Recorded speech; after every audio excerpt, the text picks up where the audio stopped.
can't really talk about old school 90s action films without mentioning this film. Let's get into it.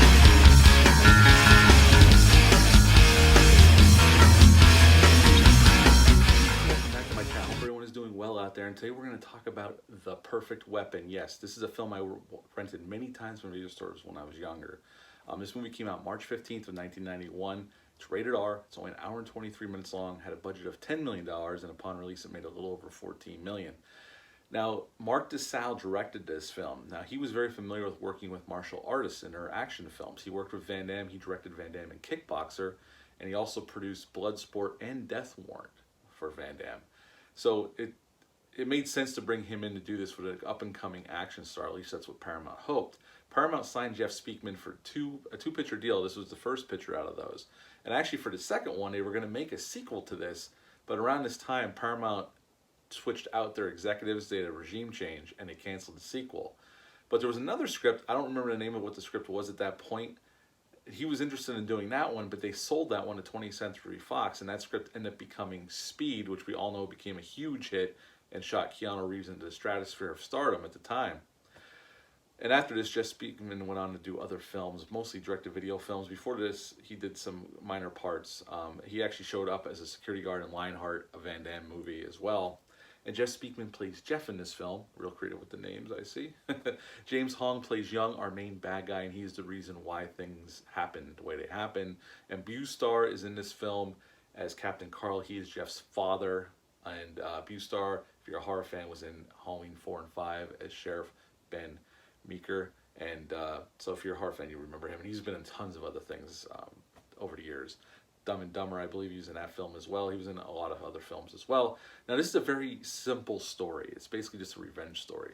We meet Jeff in the beginning. He calls this old friend, this older gentleman who he became really good friends with when he was younger, a teenager, just to check up on him. And while he's on the phone with him, his friend is getting harassed by these Korean mafia types because they want his friend to pay them protection money, and he refuses because he don't want nothing to do with these people because they're selling drugs and whatnot. And while Jeff's on the phone with him, he hears them smashing things in the background. So he gets in his car and starts heading back home to see his friend. And while he's driving, we get a flashback to Jeff when he was younger. He was a hothead, and his friend talked him into taking martial arts, this Kempo-style martial arts, which he did, and it helped give him self-esteem and make him more confident.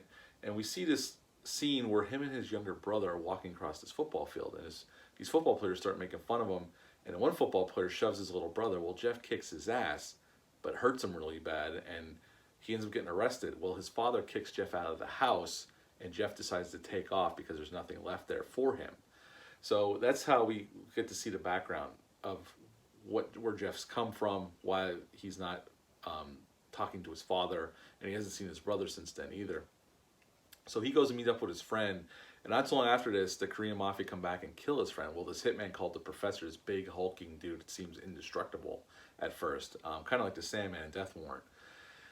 And Jeff just wants to get revenge, to find out who did it and take revenge on these people. And we see different fight scenes as he's trying to track down who did it. And then he meets James Hong Young, who sends him on to this, tells him this other guy set his friend up. But when he goes to kill that guy, the guy's like, I didn't have nothing to do with it. Young's the one that does it. He is basically the leader of this like mafia type gang. So Jeff decides he's going to go back after Young. We get a big fight with him and the big hulking dude, the Professor, a big explosion at the end of the film. He hands Young over to the cops, and he reunites with his father, his estranged father. And throughout the film, he works with his little brother a little bit as well, because his little brother's a cop now. And that's pretty much The Perfect Weapon. It's a very simple action film. It's not, the story's nothing groundbreaking, but sometimes the simplest stories are the best ones. You keep it simple, there's no reason to complicate things. This is a martial arts film, and we're basically here to showcase Jeff Speakman's martial arts abilities. And I gotta say, the fights are well choreographed and well staged, and I didn't see any stunt doubles for Jeff Speakman, which he was a martial artist, so it looks like he did all of his own fight scenes. And it looks fantastic, and I've always liked this film. The action's tight, it's well paced. The camera work is really good. You can see everything that's going on, so it's not too choppy like some today would quick cut it. Back then, he actually just let it breathe so you can see what's going on. And I always appreciate about these old school action films where you can actually see what's going on. And go into a seizure trying to see what the hell, because they're cutting it so quick. Jeff Speakman's very capable action star. It's a shame he didn't have more theatrical films after this. I think even his acting ability is not that bad. He's not as wooden as Seagal. I don't know what happened, why he didn't do more theatrical films. It just didn't work out that way. It's one of my son's toys going off for some reason. I think it's haunted. So yeah, I would give The Perfect Weapon an 8 out of 10. And it's not that it's a mind-blowing story. It's just a fun, simple action film. You can sit down, turn it on. It's short. It's only an hour and 23 minutes long. And there's some really good fight scenes. Jeff Speakman's really good. All the other actors are doing good work. It's just a simple story about a guy who's trying to figure out who killed his friend and reuniting with his father and his brother. That's pretty much it. And if you sound like that'd be something you'd be down with, check it out if you've never seen it. It is available on digital streaming services. You can buy it. I'm pretty sure. I own a Blu-ray through all of, and it's just a bare bones Blu-ray. It's just a film, and the transfer is pretty good. But you can track this film down if you really want to check it out. So yes, 8 out of 10 for The Perfect Weapon. Have you ever seen this film? Leave a comment down below. Let me know. Hit the thumbs up, hit the subscribe button, share this video. I greatly would appreciate that.